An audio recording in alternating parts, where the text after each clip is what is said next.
You gotta understand something about the McAllister place.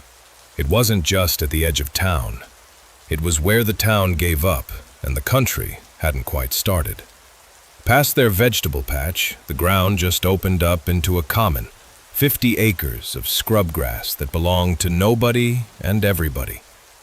Beyond that, a tangle of wild blackberry bushes so thick even the deer had trouble getting through. Then a damp, weedy ravine that stayed muddy until July. And finally, a wall of dark woods, oaks and maples so old they'd been there before the first settlers, their branches weaving together so tight that even at noon it looked like dusk under their canopy. The house itself was a story. Frank McAllister's grandfather had built it in 1912, board by board, using timber he'd cut from that very woods. The porch sagged now. The white paint had peeled to gray decades ago, and the screen door hadn't shut right since Reagan was in office. But the bones were solid. The foundation was fieldstone, 3 feet thick in places, and the roof had held through 100 winters. It held Frank and Ruth the same way it had held 3 generations before them. Not comfortably, but reliably. Like an old coat that's lost its shape, but still keeps you warm. The only real wealth they had anymore was a single cow, a Holstein they called Domino because of the way her black spots were arranged. One big one over her right eye, another on her flank, the rest scattered like dice across her white hide. She had a broad back you could set a table on, and those big, calm, knowing eyes that cows get when they've been around long enough to understand more than they let on. Their bread and butter, their milk, their cream, their cheese, their butter, and eventually, every fall, their meat. That morning, October 23rd, a Tuesday, Frank woke up a little before the alarm clock had a chance to scream at him. That was a habit he'd developed sometime in his 60s, like his body was in a hurry to get the day over with. The bedroom was still dark, except for a single blade of light cutting across the wall from where the heavy curtains didn't quite meet. It was cold enough that he could see his breath, just a wisp, before it vanished. The wood stove in the living room had burned down to embers overnight, and the heat hadn't made it back here yet. The room smelled like home, the residual warmth of Ruth's body next to him, the faint mustiness of old quilts, the dust that collected no matter how often she cleaned. And underneath all that, the permanent smell of the place. Wood smoke, beef broth, and the particular scent of old boots drying by the stove. His work boots were by the door, still damp from yesterday's rain, the leather darkened and swollen. He sat on the edge of the bed for a minute, letting his eyes adjust. His knees complained when he stood up. They did that every morning now, a sharp little reminder that he wasn't the man he used to be. The floorboard by the bed gave its familiar, lonely creak, the one that had woken Ruth up 1,000 times over 47 years of marriage. She didn't stir now. She was used to it. Through the wall, past the mudroom that connected the house to the barn, he heard a soft shift and the faint clink of a chain. Domino always knew when he was up. Cows have that sense about them. They feel the rhythm of the house, the way the people in it move and breathe. She was waiting for her morning mash, waiting to be let out into the field, waiting for another day of the slow, patient life that was all she knew. Frank's wife, Ruth, was already in the kitchen. She was 71, same as him, but she moved like she was still 50. Her gray hair was tied back in a practical bun, and she wore the same flannel robe she'd had for 15 years, the elbows patched with fabric from an old shirt of his. She was at the wood stove, feeding split logs into the firebox, the orange glow lighting her face from below and making her look younger for just a second. In the old kettle. On the table sat his big yellow mug, a souvenir from a trip to the Grand Canyon they'd never taken, bought at a thrift store for $0.25. A plate with 2 eggs over easy, 4 strips of bacon from the pig they'd butchered last spring, and a thick heel of bread from the loaf she'd baked yesterday. A small dish of apple butter, made from the trees out back, sat next to it. She turned when she heard his boots on the linoleum. "Up?" she asked, not really a question. "Eat. Coffee's almost ready." Frank grunted, pulled out his chair. The wood scraped against the floor, the same sound it had made since he was a boy, sitting in this same spot, watching his own father eat breakfast before chores. He tore off a hunk of bread, spread it with butter and apple butter, and took a bite. It tasted like every other morning of his life. Solid, safe, predictable. Ruth sat across from him, wiping her hands on her apron. She had a way of looking at him without quite meeting her eyes, like she was reading something written on her forehead. "So," she said. "So," Frank confirmed. "Today." They fell silent. There wasn't much to say. The first frost had hit hard 2 nights ago, painting the world white and killing the last of the grass. The leaves on the old apple trees had all dropped, forming a brown carpet that rustled when the wind picked up. It was the right time, the only time, to fill the freezer for winter. The calf, a young bull they'd been calling Junior, was sturdy now. Solid shoulders, good weight, a healthy shine to his black and white coat. He was 7 months old, weaned, independent. He was no longer a calf in any meaningful sense. He was meat on the hoof. "It's for the best," Ruth murmured, more to herself than to him. "This town's dying, Frank. The milk route's been gone for years. Nobody keeps cows anymore. The Youngs sold their herd last spring. The Pattersons got out of dairy 5 years ago. We're the last ones. And for what? $100 a month in milk and cheese sales?" She shook her head. "Next summer, maybe we sell domino and go stay with Sarah in Ohio. Can't do that with a calf on the place. Can't travel, can't visit, can't do anything." Frank just nodded, finishing his coffee. The grounds at the bottom swirled as he tipped the mug. He had a thing he did. When talk turned to the butchering, he wouldn't meet Ruth's eye. Not out of shame, hell no. He'd been doing this since he was 12 years old, holding the flashlight for his father, then holding the tools, then finally wielding the knife himself. It was a job, like splitting wood or fixing a fence. But still, something inside him would knot up, thinking about how the cow would act afterward. The way she'd low for her calf, the way she'd pace the fence line, the way she'd look at him with those big, dark eyes that seemed to ask a question he couldn't answer. He was used to it, but he never stopped noticing it. Never stopped feeling that little twist in his gut when he walked past the empty stall. He pushed back from the table and reached for his barn coat on the hook by the door. It was an old Carhartt, stained and patched, the collar turned up from decades of wear. He pulled his wool cap down over his ears and stepped out onto the porch. The air was sharp and clean, the kind that hurts to breathe if you take too deep a breath. A thin skin of ice on the top step cracked under his weight, the sound loud in the morning quiet. The sky over the woods was going from black to a pale, bruised purple, the first hints of sunrise bleeding through the trees.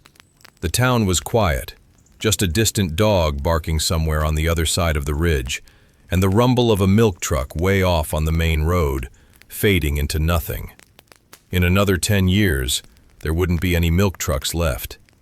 In another 10 years, there might not be a town. Frank crossed the yard, the frozen mud crunching under his boots. Frost had turned every blade of grass into a tiny white needle. By the barn, he unlatched the heavy wooden door, the same latch his grandfather had carved, and pushed it open with his shoulder. It scraped against the frozen ground, leaving marks in the frost. Inside, the air hit him like a wall. Warm, thick with the smell of hay and manure and warm milk and animal. It was the smell of life, concentrated and potent. In the dim light filtering through the dusty windows, Domino turned her head, her wet eyes catching the glow from the open door. She was chewing her cud, her jaw moving in that slow, rhythmic way cows have. And she shifted her weight when she saw him, the chain clinking against the wooden stall. "Hey, girl," Frank said, his voice softening in a way it never did around people. "Mornin'." He walked over and ran his rough hand down her neck, feeling the warmth of her hide, the solid muscle underneath. She was warm in a way that nothing else in this cold world was warm. A deep, radiating heat that came from 1,000 pounds of living tissue. She bumped her forehead against his sleeve, and her hot breath smelled of sweet hay and the oats she'd eaten last night. Her tongue, rough as sandpaper, swiped at his hand, looking for salt or sugar, or just the taste of him. In the pen next to her, Junior shifted. The young bull, white with a black spot over one eye, got to his feet. He was 7 months old, but already nearly as tall as his mother, though not as broad. He still had that gangly, awkward look of adolescence, the bones not quite settled into their final shape. He looked up at Frank with those big, dark eyes, the same eyes as his mother, the same eyes as every calf Frank had ever led to that barn door, and then looked back at her, innocent, clueless, trusting. Frank glanced at him, then away. Job was a job, but those eyes. Ruth came in with a bucket of warm mash, ground corn and oats mixed with hot water, the smell sweet and heavy. "Here you go, Domino girl. Good cow." She set it down, and Domino immediately lowered her head to eat, her muzzle plunging into the warm mix. Ruth was matter-of-fact about it all. For her, Domino was the freezer on the hoof, a living larder that provided milk and cream and, eventually, meat. She loved her, sure, in the way you love anything you care for day after day. But it was a practical love, not a sentimental one. "You gonna take her out?" Ruth asked, straightening up and wiping her hands on her apron. "Yeah," Frank muttered. "Let her stretch her legs. Get her away from here for a while." He didn't say what they both knew, that he wanted her out of earshot when the work started. To spare her the sound, the smell, the knowing. Not pity exactly, just easier. For him, if not for her. It was their ritual year after year. Domino would have a calf, the calf would grow, and come fall, it would be meat. Frank always made sure to get the cow away from the barn before the work started. He'd lead her out to the common, clip her to the stake, and leave her there until it was done. By the time she came back, the stall would be empty, the blood would be washed away, and all that would remain was the smell, that coppery, heavy smell that lingered for days no matter how much you scrubbed. He checked his tools. They hung on pegs in the mudroom, arranged just so. A heavy leather halter, a coil of nylon rope, strong enough to hold 1,000 pounds of panicking animal. A short length of chain, and the knife, a long blade with a dark wooden handle, his father's old skinner, passed down like everything else in this place. He ran his thumb along the edge, feeling the sharpness. Good.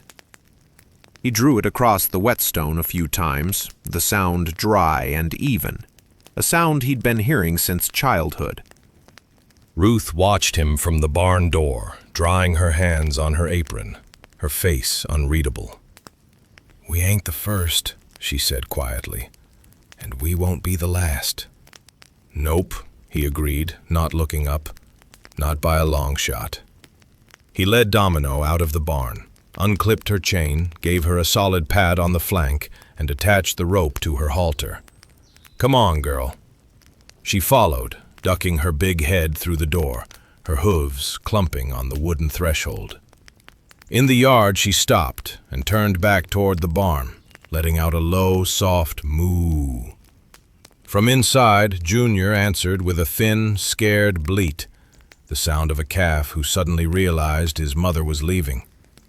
The stall wall shook as he bumped against it, confused and anxious. "Knock it off," Frank grumbled, tugging the rope. "You're a big boy now. Act like it."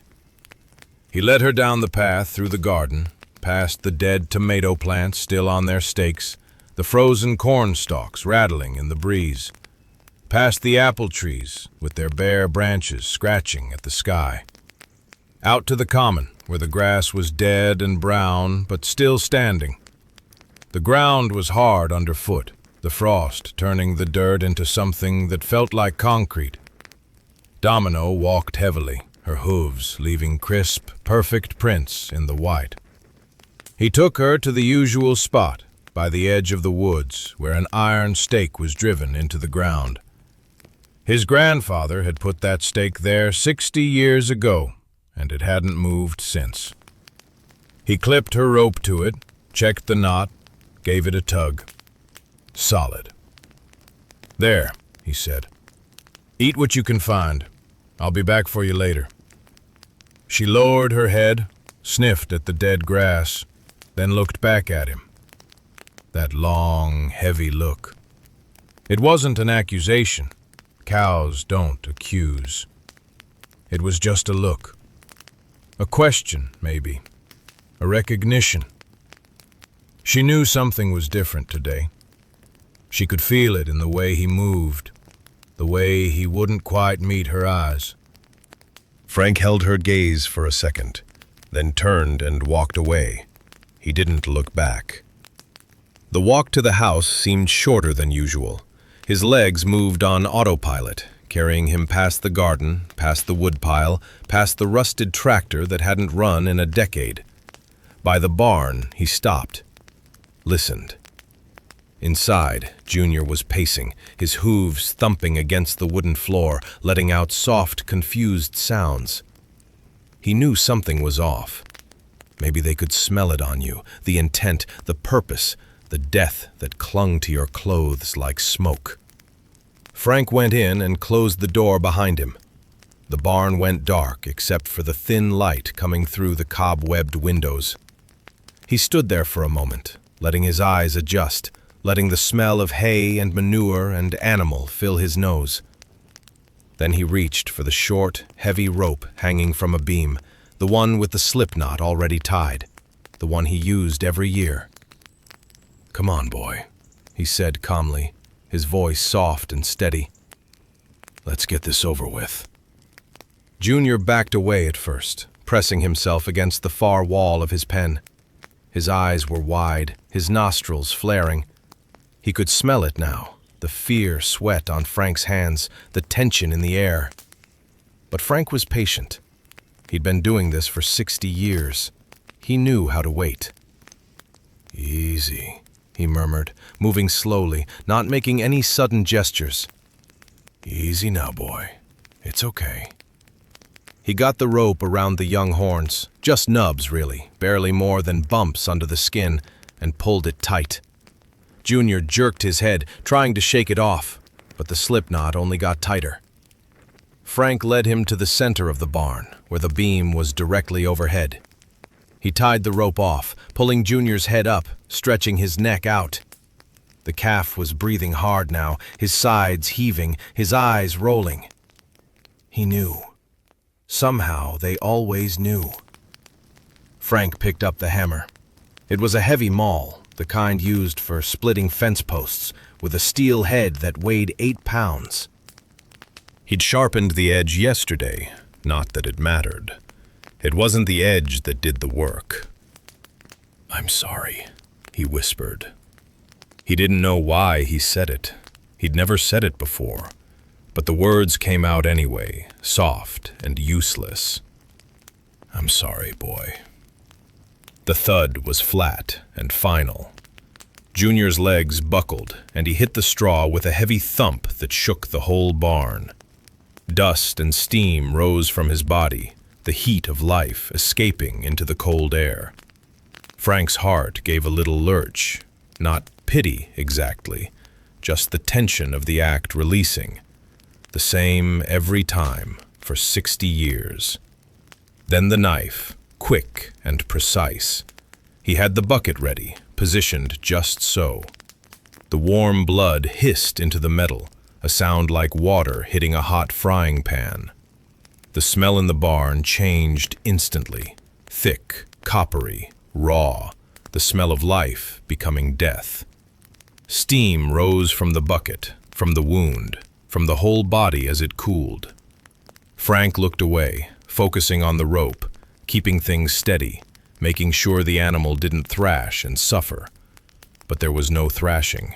It was clean, quick, humane as these things go. From far off, across the fields, he heard a faint, questioning moo. Domino.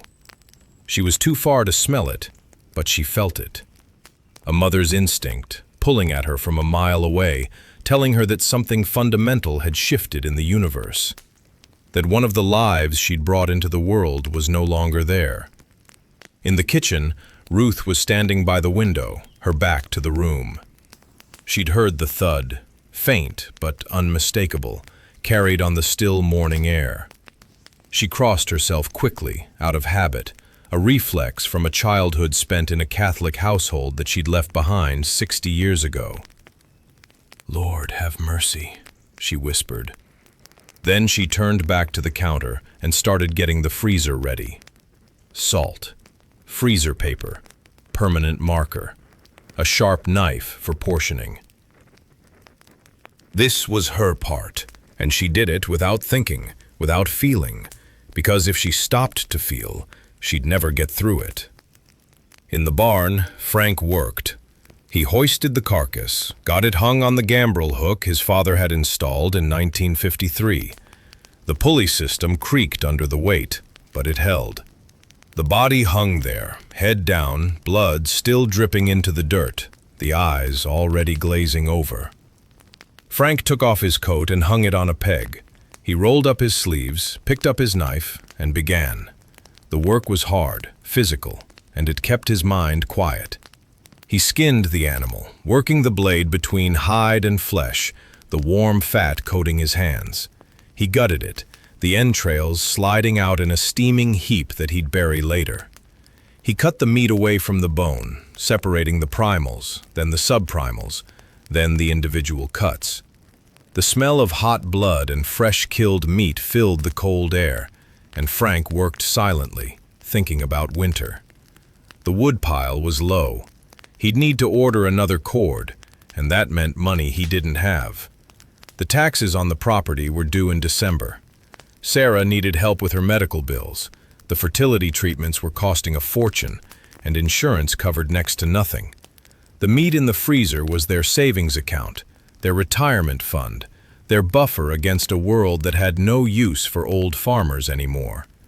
His father had done this, his grandfather, his great-grandfather probably, back in whatever country they'd come from. It was just what you did when you lived on the land. The animals were livestock, not pets. You raised them, you fed them, you gave them a good life, and then you killed them and ate them. That was the deal. That was the contract between man and animal. There was no guilt in it. There was no shame. There was only necessity. But still, as he worked, he couldn't quite shake the image of those big, dark eyes looking up at him, and the sound of that distant, questioning moo from across the field. When the butchering was done, he carried the first cuts of meat out into the yard, wrapped in clean cotton cloths. The cold air hit his face, a relief after the smell and heat of the barn. The sun was up now, pale and weak, barely warming the frozen ground. The calf's hide was spread over the rail fence, steaming in the cold, the black and white pattern already stiffening. In a few days, he'd salt it and sell it to a guy who made leather goods. Nothing wasted, nothing thrown away. That was the rule. From the field, Domino's moo came again, louder this time, more urgent. She knew. She couldn't see, couldn't smell from that distance, but she knew something was missing. Something that had been part of her world, part of her daily existence, was gone. Frank froze for a second, listening. His chest tightened, that familiar knot forming. Every year, the same thing. She'd moo, she'd search, she'd come home to an empty stall and spend days pacing and calling. And every year, Frank told himself it was just instinct, just animal behavior, nothing more. But every year, it got a little harder to believe that. Ruth came out with a bucket of fresh mash, warm and sweet, Domino's favorite. "She's starting," she sighed. "Yep," Frank said, not turning around. "A day or two, she'll forget." "Yep." There was no cruelty in Ruth's voice, just fact, like saying it might rain or the sun would set. Ruth's pity, what little she allowed herself, wasn't for the cow. It was for the people, for Sarah, for the grandchildren they hoped to have someday, for Frank, who got that look in his eyes every fall and wouldn't talk about it. The cow would forget. The cow would move on. That was the nature of animals. "She's a good cow," Ruth added, softer now. "Give her some bread when you fetch her. From the loaf I baked yesterday. She likes that." Frank nodded. He washed his hands at the outdoor spigot, the water so cold it burned, then walked across the common to get her. Domino was standing where he'd left her, but the ground around the stake was all churned up. She'd been pacing, walking in circles, pulling against the rope. The grass was trampled, the frost broken, the dirt exposed. When she saw him, she let out a long, aching moo. Not angry, not accusatory, just lost, confused. A sound that asked a question Frank couldn't answer. "I'm coming," he muttered, his voice rough. He walked up to her, and she pressed her head against his chest, hard, like she was trying to push through him to get to whatever was on the other side. He unhooked the rope, and she immediately strained toward home, pulling him along. In the yard, she lunged for the barn door, bumping her head against it, snorting, her breath coming in great white clouds. Frank had to brace himself to hold her back. "Wait," he said. "Easy, girl, easy." But she wouldn't wait. She pushed past him, shoved the door open with her head, and went inside. Frank followed, his heart pounding. She stood in the empty stall, sniffing the air. The smell of blood was everywhere, on the floor, on the walls, on the tools hanging from the rafters. The smell of her calf, of his body, of his death. She lowered her head and sniffed the straw where he'd fallen, then lifted it and let out a sound Frank had never heard before. A low, keening moan that went on and on, not loud, but penetrating, a sound that seemed to come from somewhere deeper than her body. Ruth was there with the mash bucket. She set it down in front of Domino, but the cow ignored it. She kept sniffing, kept searching, kept making that awful sound. "Here, girl," Ruth said softly. "Here's your breakfast. Eat something." Finally, after what felt like hours, Domino lowered her head and put her muzzle in the bucket. But even as she ate, she kept looking up, kept scanning the barn, kept waiting for something that wasn't coming back. Ruth stood there, holding the bucket steady. "She knows," she said quietly. "In her own way, she knows. In her own way," Frank agreed. He was leaning against the stall, suddenly exhausted. "But we gotta live. We treat her good, better than most." He was talking to Ruth, but he was looking at the cow.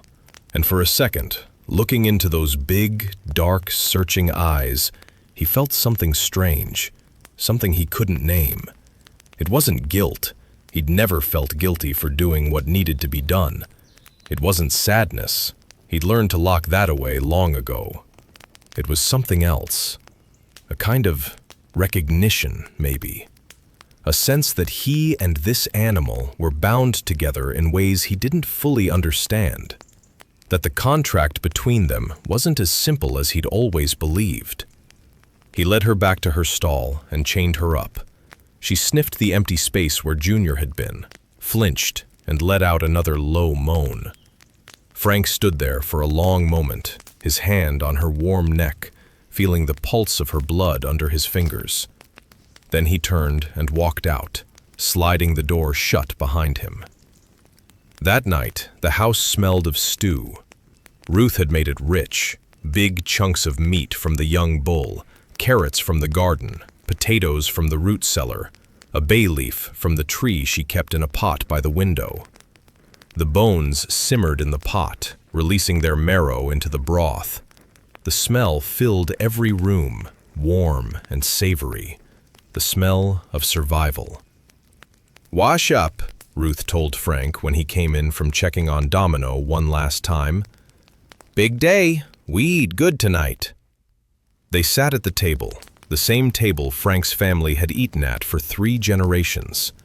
The wood was worn smooth in some places, dark with spilled gravy and coffee in others. The window behind Frank was black with night, their own reflections staring back at them like ghosts. They ate in silence for a while, just the clink of spoons against bowls, the occasional slurp of broth. Ruth talked about getting bread from the store tomorrow, about the price of flour going up again, about the letter Sarah had sent with a picture of the new house she and Mark were renting. Frank grunted responses, his mind elsewhere. Neither mentioned the calf or the cow, but through the open door to the mudroom they could hear it. A low, lonely moo from the barn. Not crying exactly, just calling.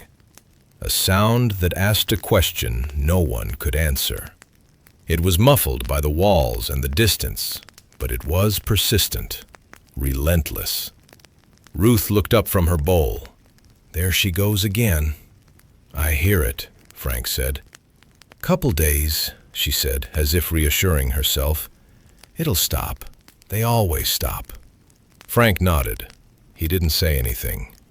Inside, he felt hollow. Not empty, hollow, like something had been scooped out of him. He wasn't a monster. He was just a man, living the life his father had lived, and his father before him. But every year, when that cow walked the yard, calling for her calf, he couldn't help but think of something else. Of funerals, of the cemetery on the hill where his parents were buried, and his grandparents, and his baby sister who died of pneumonia in 1953. Of all the people from this town who had just vanished, moved away or died, leaving empty houses and overgrown fields, and the only one left to mourn them was the wind. Here, the only mourner was a cow. "What's wrong?" Ruth asked, looking at him with those sharp eyes that missed nothing. "Nothing. Just tired. Getting old." "We're both getting old," she said. "Who's going to take this place over when we're gone? Kids all in the city, buying that plastic meat from the supermarket. They don't know where food comes from anymore." She gestured at the stew. This is real. We raised it. We killed it. We're eating it. It's honest." "Honest," Frank repeated. The word tasted strange in his mouth. Later, after Ruth had gone to bed, Frank went outside. He couldn't sleep. The sound of Domino's mooing had stopped, but its echo stayed in his head. He pulled on his bond coat and stepped out onto the porch. The night was cold and clear. A sharp moon hung over the roofs, so bright it cast shadows. The stars were out in full force, more than you ever saw in the city. The Milky Way a thick band of light across the sky. The smoke from the wood stoves rose straight up, silver in the moonlight, making the air smell like winter. He walked slowly to the barn. The calf's hide was still on the fence, a dark shape against the white ground. In the moonlight, it looked almost alive, like the animal was just resting there, waiting for morning. Domino shifted in her stall when she heard his steps, the chain clinking. "It's just me," he whispered, going in. His voice sounded loud in the darkness. It was warm inside from her body, that deep animal heat that never quite faded. He put his hand on her forehead, between her horns. The fur was warm, a little damp from her breath. She didn't pull away. She just stood there, looking at him. "You looking for him?" Frank asked softly. "He ain't there. He's gone. He was a bull, and now he's meat. That's the deal. That's always been the deal." She looked at him with that big, dark eye, and for a second, Frank stopped seeing a cow. He saw something that had trusted him, that had depended on him, that had given him milk and cream and calves year after year. And he had taken something from her. Not just the calf, he'd taken her trust, her security, her sense that the world was predictable and safe. He wasn't a philosopher, he was a farmer. He didn't believe in souls or afterlives or cosmic justice. But standing there, his hand on her head, he felt a strange kinship. They were both just alive, both just waiting for their turn. The only difference was that he was the one holding the knife. He sighed, scratched between her horns the way she liked. "All right, live. Next spring you'll have another one. We'll do this all over again. That's the deal. That's how it works." He walked out, slid the door shut. The night wrapped around him like a cold blanket. The hide flapped on the fence. The yellow light was on in the bedroom. Ruth waiting for him, probably pretending to be asleep. He looked up at the stars one more time, then went inside. Tomorrow would be the same. Milk, chores, talk on the porch. The meat would go in the freezer. The hide would be sold. The stall would be cleaned. And the only reminder that anything had changed would be that lost, lonely moo in the silence, calling for something that would never come back. But to them, it wasn't a tragedy. It was life. The life they knew. The only life they'd ever known. That was a week ago. Their daughter, Sarah, and her husband, Mark, brought their son, Leo, for a visit that Saturday. Leo was 7 years old, all skinny legs and scraped knees, and a Spider-Man backpack that was already too small for him, but that he refused to give up. He had his mother's dark hair and his father's glasses, and he talked constantly, a never-ending stream of observations and questions and stories that exhausted everyone who heard them. They pulled up in their silver SUV early, the engine humming at the gate. Ruth ran out, no coat, her apron still on, her feet in old slippers that were soaked through by the time she reached the car. "You made it!" she cried, her face breaking into a smile that erased 20 years. Leo tumbled out of the back seat, slamming the door behind him. "Grandma!" he yelled, running at her full speed. He hit her like a small missile, wrapping his arms around her waist. "I'm here for a whole week!" Ruth hugged him tight, breathing him in. He smelled like soap and chocolate and the particular scent of little boy. "Look at you," she said, holding him at arm's length. "You're huge, big as a horse." "What are they feeding you in that city?" Frank stood by the woodpile, leaning on his maul. He watched the reunion with a small smile, the kind that didn't quite reach his eyes. Sarah got out of the car, zipping her puffy jacket against the cold. She looked tired, Frank thought, worn down. The fertility treatments were taking their toll. "Dad," she said, walking over and giving him a hug. "Thanks for doing this. We really appreciate it." "Course," Frank said, patting her back. "He's our grandson. Happy to have him." Mark got the bags out of the trunk, his glasses fogging up immediately in the cold. He was a good man, Frank thought. Solid, steady. A little too obsessed with his computer job, but he treated Sarah well and he loved Leo. That was enough. "Germany, huh?" Frank said as Mark approached. Mark nodded, wiping his glasses on his sleeve. "The specialist there is supposed to be the best in the world. We've tried everything here. Insurance is covering most of it, but it's still a lot." Frank grunted. He didn't understand the details, something about Sarah's eggs and Mark's sperm and things not lining up right. In his day, you just had kids or you didn't. But he kept that thought to himself. Ruth had already dragged Leo inside and Sarah followed. Frank and Mark carried the bags, a small suitcase for Leo, a duffel for Sarah and Mark for their overnight stay before the flight.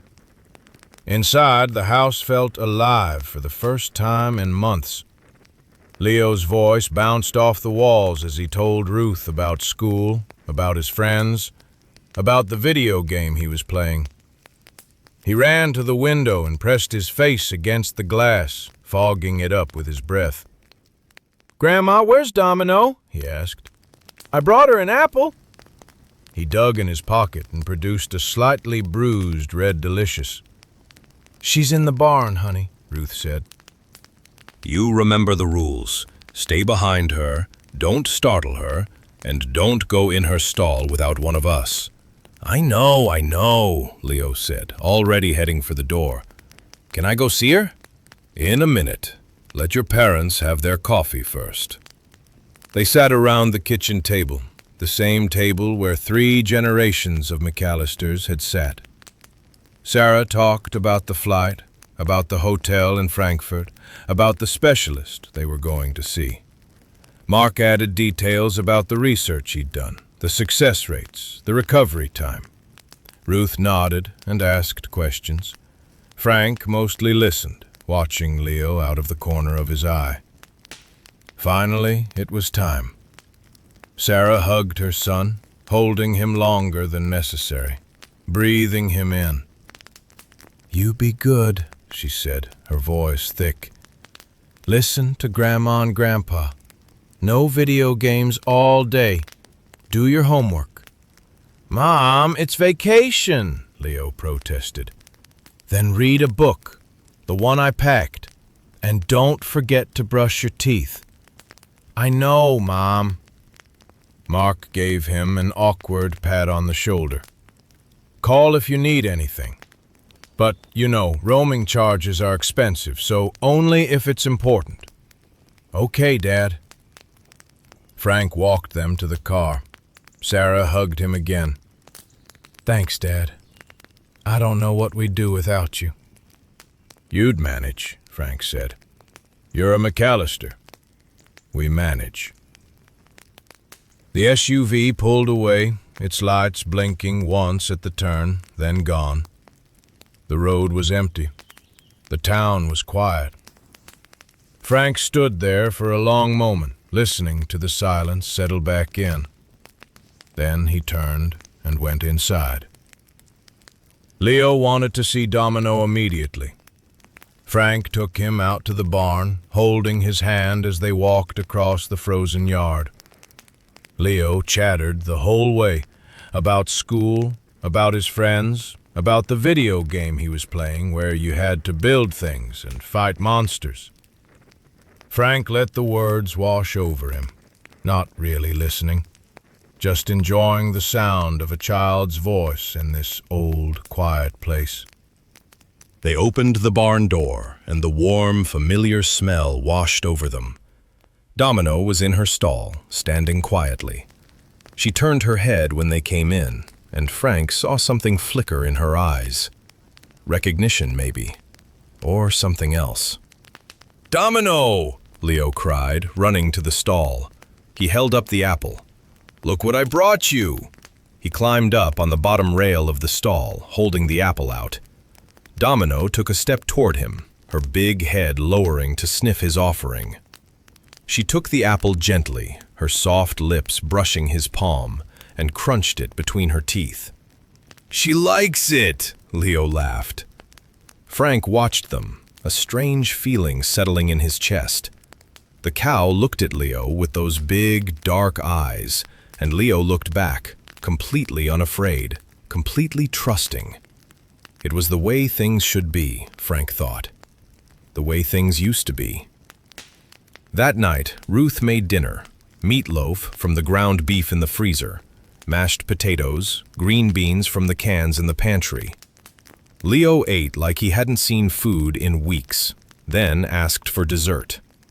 Ruth gave him a bowl of applesauce with cinnamon, and he ate that too. After dinner, they played cards.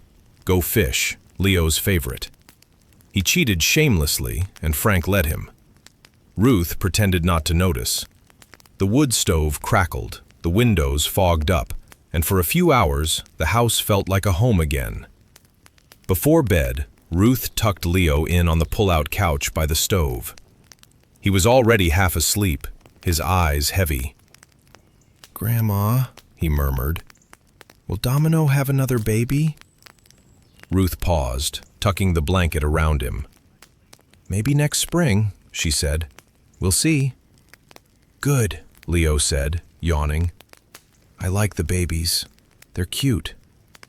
Ruth kissed his forehead. "Sleep tight, sweetheart." She turned off the light and went to bed. Around midnight, Frank woke up. He didn't know what had woken him. Some sound, maybe, or just instinct. He lay there in the dark, listening. Ruth was breathing softly next to him. The house was quiet. Then he heard it. A low rumble, like distant thunder, but it didn't stop. It grew. The bed vibrated, the windows rattled in their frames. Somewhere outside, a chain rattled. The gate, maybe, or something else. Frank sat up, his heart pounding. He reached for his pants, pulled them on. Ruth stirred beside him. "Frank? What is it?" "I don't know. Stay here." He grabbed the shotgun from the corner, an old Remington pump, loaded with buckshot, and walked through the dark house to the mudroom. He pushed open the door and stepped out onto the porch. The yard was bathed in a sickly pale light that came from nowhere. No moon. The moon had set hours ago. No stars. They were hidden behind clouds he hadn't noticed. Just a flat, colorless glow that killed all shadows and made everything look two-dimensional. And standing at the broken gate, the heavy wooden gate that had been locked and chained, were 3 figures. They were huge. 7 feet tall at least, broad as oxen, their shoulders wider than any man's. They were wrapped in long, dark coats that looked like they were made of mud and moss and matted fur, stained and filthy, and somehow alive. Their heads were covered in deep hoods, but from underneath, dark, gnarled horns spiraled out, twisted and ancient, like the roots of old trees. Their faces weren't faces. They were masks of dark, rough-hewn wood, with pits for eyes that glowed with a faint, milky light, and slits for mouths that didn't move when they breathed. The one in the middle took a step forward. The ground seemed to suck at its feet, which weren't feet at all, but heavy, cloven hooves that left steaming prints in the frost. The air filled with a smell, wet earth, warm blood, rotting leaves, and the sweet, sour scent of a barn after a long winter. Frank raised the shotgun, his hands shaking so badly the barrel wavered. "Who the hell are you?" His voice came out as a croak. The thing in the middle tilted its wooden head. The motion was wrong, too fluid, too boneless.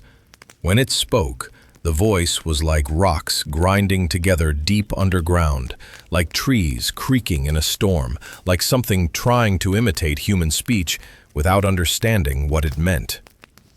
"You know," it rumbled, "you were told." Frank's blood turned to ice. Agatha, the old woman by the swamp, the hounds, the herd, the old ones in the woods. He'd thought she was crazy. He'd thought it was all stories. Ruth appeared behind him, her hand on his shoulder. She saw the figures, and a scream caught in her throat, choked off before it could escape. "Where's the boy?" the thing asked. "No," Frank whispered. He stepped forward, putting himself between the creatures and the door. "No, you can't. Take me. I'm the one. I did the killing. 60 years of killing. Take me." The thing on the left shook its head, a dry, rustling sound like dead leaves. "Old root. Useless. Half rotten already. We need new growth. A sprout. Young for young. That's the trade." Ruth screamed then, a raw, tearing sound. "No, not the boy! Take us! Take us both! We're the ones! We raised the animals! We killed them! We ate them! He's just a child!" The middle one ignored her. It raised a huge, leather-gloved hand, the fingers too long, too many joints, and pointed a thick, clawed finger at the door to the house. The door to the mudroom creaked open by itself, swinging inward on hinges that hadn't moved without a hand in 50 years. And there, in the doorway, stood Leo. He was in his pajamas, the ones with the spaceships on them, his hair a mess, his glasses slightly crooked, rubbing his eyes with one small fist. He looked at the yard, at the pale light, at the 3 huge figures standing by the broken gate. "Grandpa?" he said, his small voice trembling. "What's that noise? Who are those people?" Ruth let out a wail and lunged for him, but she hit something, an invisible wall, a barrier of pure force that stopped her cold. She bounced off it, landing hard on the porch, gasping for breath. Frank dropped the shotgun. It clattered uselessly on the boards, and ran for Leo.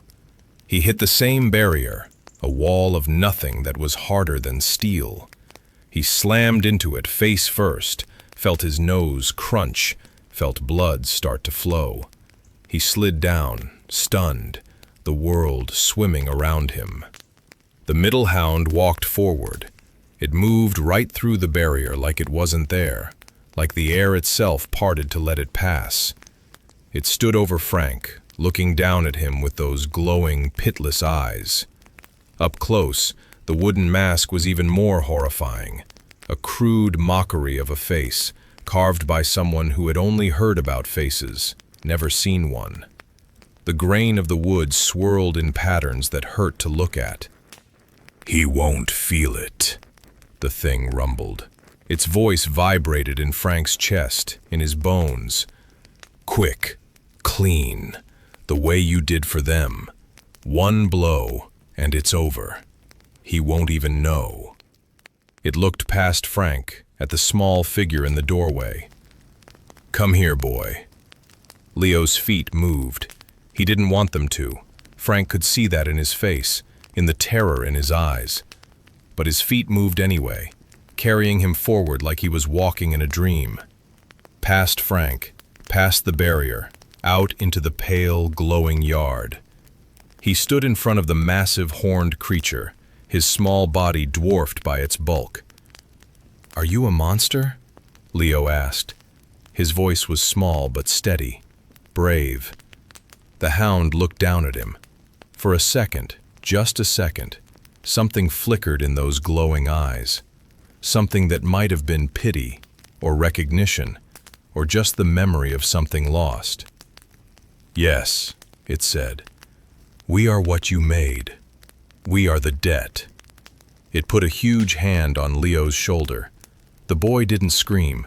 He didn't cry.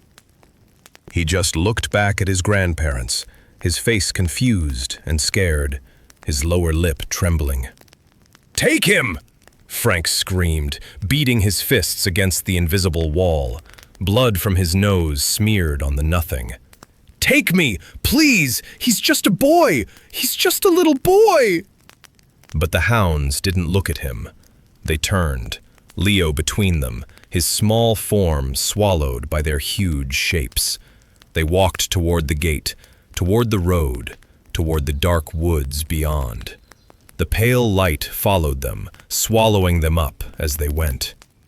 At the gate, Leo looked back one last time. "Grandma?"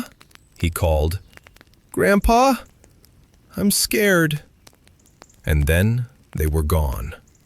Through the gate, onto the road, into the dark. The light died. The night was just a night again. Cold, quiet, ordinary. The only sounds were Ruth's ragged sobs and Frank's hoarse, desperate cries, echoing off the silent houses of a town that was already half dead. Frank didn't know how long he lay there. Minutes? Hours? The world came back in pieces, the cold seeping through his clothes, the pain in his face where he'd broken his nose, the sound of Ruth crying, the distant bark of a dog. He finally pushed himself up, stumbled to his feet, and ran for the gate. The road was empty. The woods were black and silent. No sign of them. No sign of Leo.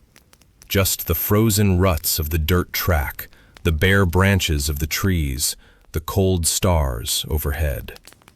He stood there for a long time, staring into the dark, waiting for something. A sound, a light, a sign. Nothing came. He stumbled back to the house. Ruth was still on the porch, sitting against the wall, her arms wrapped around herself, rocking back and forth. Her face was blank, her eyes empty. Then a sound from the barn, a soft, familiar moo. Frank walked like a dead man across the yard. His legs moved without him telling them to. His hand reached out and pushed open the barn door. Domino was in her stall. Standing calmly, chewing her cud, her big, dark eyes watching him with that same patient, knowing look. Her chain was clipped to her halter, just as it had been when he'd left her hours ago. She looked normal, peaceful, as if nothing had happened. But there was something on the workbench by the door, something that hadn't been there before. 2 white plastic grocery bags, the kind from the Piggly Wiggly in town. They were stained red on the inside, heavy, full. A dark liquid had leaked from the bottom and pooled on the worn wooden surface. Frank stared at them. His mind refused to process what he was seeing. Ruth appeared behind him. She looked at the bags. Her hand went to her mouth. She made a sound, a small, broken sound that was worse than any scream. From inside the house, they heard a creak, a floorboard. They ran. The kitchen door was open, the light was on, and Domino was standing in the middle of their kitchen. But that was impossible. She was in the barn. Frank had just seen her in the barn. He turned, looked back at the barn door. She was there. He looked at the kitchen. She was there too. 2 of them. The same black and white pattern, the same knowing eyes. The one in the kitchen looked at them, and then it spoke. Its mouth didn't move right. The lips, if you could call them lips, stretched and flexed in ways that cow mouths don't. But the words came out, thick and wet and horrible. A voice that was Domino's and not Domino's, familiar and utterly alien. "Sit down," it said. "It's still warm." The chair scraped back from the table by itself. Leo's chair, the one he'd sat in at dinner. Frank just stared. His legs wouldn't move. His voice wouldn't work. Ruth fell to her knees in the doorway, her hands clasped together as if in prayer, though she hadn't prayed in 60 years. "You like it hot," the cow thing said, "with a little salt. That's how you always ate it." That's how you ate all of them. Frank looked at the bags on the porch, looked at the thing in his kitchen, looked at the empty chair. And then he saw it. On the table, a crayon drawing Leo had made that afternoon. A picture of a house and a tree and a big black and white cow. And 3 stick figures, Grandma, Grandpa, and a small one with glasses, holding hands. "We're even now," the thing said. "The debt is paid. Young for young." It nodded toward the porch. "He's right there. You can have him back if you want. He's there, in the bags. Just meat now, like all the others." Ruth made a sound that wasn't human. A wail that went on and on, rising and falling, the sound of a soul breaking. Frank couldn't speak. He couldn't move. He could only stand there, frozen, staring at the thing that had been his cow. The cow thing took a step toward the door. It stopped, looked back at them. Its eyes, Domino's eyes, the same eyes that had looked at him with trust every morning for 10 years, were empty now, cold, ancient. "I'll be back," it said. "Next year, when your daughter has another baby, or the year after that, or the year after that. I'll be back, and I'll take what's owed. That's the deal. That's always been the deal." It walked out into the night, past Ruth's crumpled form, past Frank's frozen body. The chain on its halter clinked softly, a sound Frank had heard 10,000 times, and then faded into silence. Frank stood there for a long time, minutes, hours, he didn't know. The only movement in the world was Ruth's shaking shoulders, the only sound her ragged breathing. Then the phone rang. It was Sarah, sobbing, her voice cracking with relief and fear. "Dad? Dad, the police just called. They found Leo. He was walking on the road by the swamp in his pajamas." "He's okay. He's alive. But he's in shock. He won't talk. He just keeps saying, 'The cows came back. The cows came back.' What happened? Dad, what happened? What's going on out there?" Frank opened his mouth, closed it, opened it again. He looked at the empty chair, at the drawing on the table, at the 2 white bags on the porch, glistening in the cold. He looked at Ruth, still on her knees, her face buried in her hands, and he thought about next year, about the baby Sarah was trying so hard to have, about the deal, about the debt, about young for young. He picked up the phone. "Honey," he said, his voice steady, even though everything inside him was screaming. "I need you to listen to me. I need you to promise me something." "What, Dad? What is it?" "You and Mark. You need to stop. The treatments, the doctors, all of it. You need to stop trying to have a baby." "What? Why? Dad, you're not making any sense." Frank looked out the window, at the dark yard, at the empty road, at the woods beyond. "Because," he said, "if you have a baby, they'll come back. And next time, they won't leave anything behind." The line was silent for a long moment.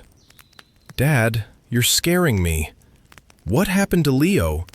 What did those people do to him?" Frank looked at the bags on the porch, at the red stains spreading slowly across the wood. "Nothing," he said. "They didn't do anything to him. He's fine. He's alive. Just bring him home, Sarah. Bring him home and love him. And never, ever bring him back here." He hung up the phone. Ruth hadn't moved. Frank walked over to her, knelt down, put his arm around her shaking shoulders. Together, they stared at the dark window, at the reflection of their own haunted faces. Behind them, on the porch, the 2 white bags waited, and somewhere in the woods, something was counting.